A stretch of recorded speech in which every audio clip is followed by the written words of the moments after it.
امام علی علیہ السلام نے ارشاد فرمایا، لوگوں کے لیے درندہ مت بن جاؤ کہ بس ان کو کھانے سے ہی مطلب ہو۔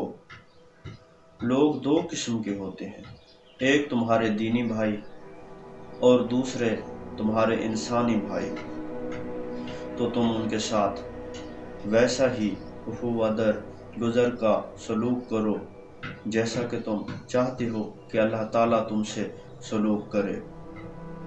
سزا دینے پر کبھی خوش نہ ہونا اور معاف کرنے پر کبھی نادم نہ ہونا، یہ ہے امام علی علیہ السلام کا پیغام لوگوں کے ساتھ زندگی گزارنے کے بارے میں۔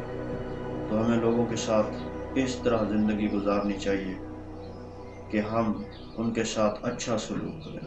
ہمارا رویہ ایسا نہیں ہونا چاہیے کہ ہم درندوں کی مثال بن جائیں، کیونکہ درندے کا مقصد صرف اور صرف پھاڑ کھانا ہوتا ہے اور اس میں کوئی شعور نہیں ہوتا، جبکہ انسان دوسرے انسان کے ساتھ ایک اچھا برتاؤ کرتا ہے، اس کا رویہ، اس کا سلوک دوسروں کے ساتھ اچھا ہوتا ہے۔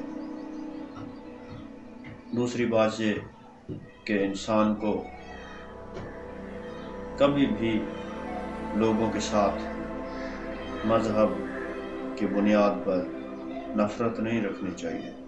کچھ لوگ انسان کے ہم مذہب نہیں ہوتے لیکن وہ انسان تو ہوتے ہیں، تو امام کے فرمان کے مطابق انسان کے ساتھ اچھا سلوک کرنا چاہیے۔ ہمیں ہر انسان کے ساتھ اچھا سلوک کرنا چاہیے۔ ہمیں لوگوں کے ساتھ ویسا سلوک کرنا چاہیے جیسا کہ ہم چاہتے ہیں کہ اللہ تعالیٰ ہمارے ساتھ سلوک کرے۔ اگر ہم اللہ سے امید رکھتے ہیں کہ وہ ہمیں معاف کرے تو ہمیں بھی لوگوں کو معاف کر دینے کی عادت کو اپنانا ہوگا، کیونکہ جب ہم لوگوں کو معاف کر دیں گے تو اللہ تعالیٰ ہم کو معاف کر دے گا۔ اور ہمیں سزا دینے پر خوشی نہیں ہونی چاہیے اور نہ معاف کرنے پر انسان کو پریشان ہونا چاہیے، کیونکہ یہ اچھی چیزیں ہیں اور اچھی چیزوں پر انسان کو نادم نہیں ہونا چاہیے۔ میری دعا ہے کہ اللہ تعالیٰ ہم سب کو ان اچھی خصوصیات سے نوازے۔ آمین۔